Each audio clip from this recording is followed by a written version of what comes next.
Hey everyone, Todd here, internalarchitect.com. In this video, we're going to talk about survivor's guilt.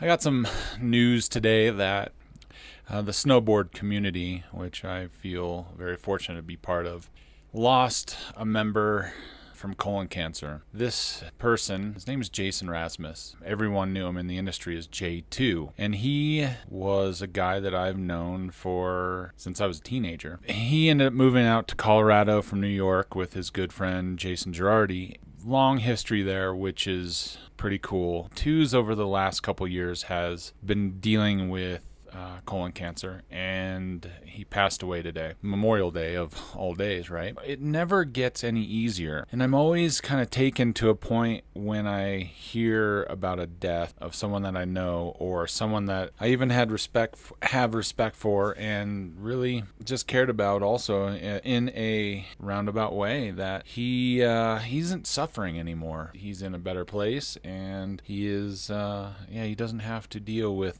any more treatment or any more of the dark side of cancer anymore. Obviously, I wish him Godspeed and pray for his self to be where he wants to be. But that just kind of leaves a dark hole. It leaves a dark void in my heart of knowing that another person that I knew has passed away from cancer. And that's where the guilt of surviving comes in. And it's really hard to deal with it every single time I lose someone to cancer. Here's the irony, is in the last 2 weeks I've lost two people now. Obviously J2 and then a colleague that I used to do some work with lost him to lung cancer. It's frustrating because I see the pain that it causes, and I'm torn because when you go through it and then you survive it, you really wish that no one ever has to go through what you did, right? And Two's had to go through it, and unfortunately he didn't make it. And that's where it gets kind of frustrating, because as a survivor,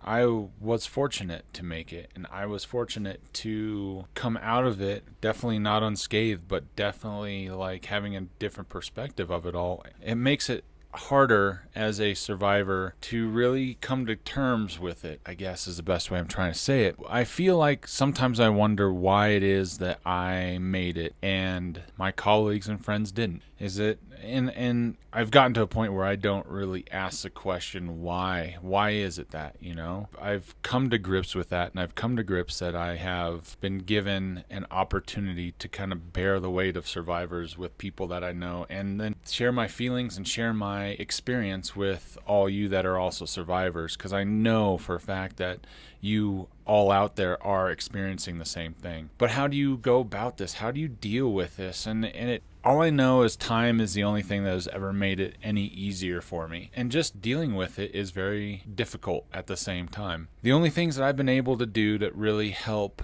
battle against the depression that comes along with it is just, the first thing is just breathing, taking the time to just breathe and take in the situation and take in the immensity of what it means to lose someone to a disease that you were able to make. I'm torn in a lot of different ways because I haven't talked with Twos in over 20 years. And it's not that we hated each other or anything like that. We just, after snowboarding, I ended up going in my own direction, and I needed to figure out life on my own. And Twos, he kind of stuck with it. He kept snowboarding a bit and kept with that side of it, which leads me to the next bit of how do you take care of this guilt that you feel. And the second thing is figure out what your passion is, what gives you meaning, what gives you purpose. By doing that will help you sort through the downsides and the downturns of life, and when things get tough, and when you might be feeling this guilt that comes on by losing someone to cancer while you made it. And that's where I feel like it's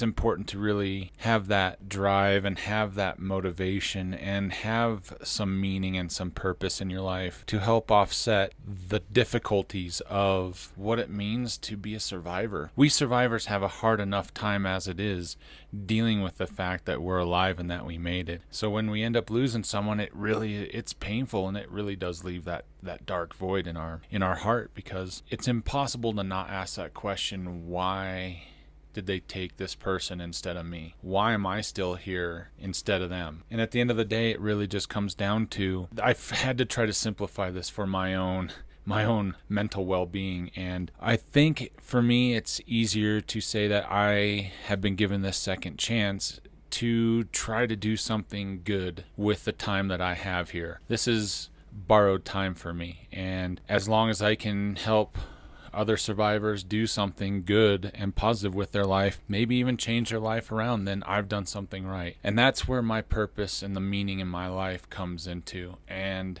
that's what drives me and my passion. Something else that really helps me kind of deal with this is just getting outside, being in nature, getting away from people, and just letting my mind wander and just letting the senses kind of overwhelm the rest of my thoughts. And the only place I've been ever able to do that is in nature and outside of the craziness of human activity, I guess. I've spent more time walking in the woods, more time biking in the woods, being alone, because it's the one place that I can work through my thoughts and work through the negativity that comes along with being a survivor and dealing with the negative aspects of the questions that you're never going to get answers to. And by being in nature, it helps me kind of sort through that and helps bring me back to a point where I feel okay with what is happening now.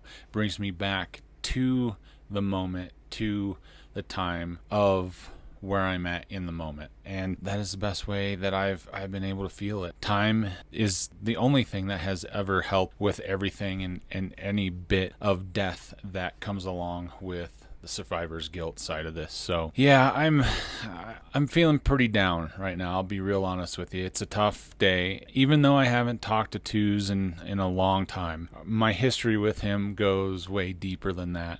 And whenever you lose someone that you know, that you have spent a lot of time with in your past, it doesn't get any easier. But hopefully the time will help ease the pain a little bit and you're able to kind of adjust accordingly as time goes on. So yeah, thanks for listening. I just, this all kind of happened here in the last couple hours, and I just wanted to put something down on tape and get it recorded while I'm still thinking about it fresh. And this is a perfect example why survivor's guilt really is an important mental health issue with cancer survivors, and why it's important for cancer survivors to deal with their mental health and their longevity of what it takes to be a positive cancer survivor. So thanks for listening, guys. Appreciate your time and energy, and I will see you on the next video.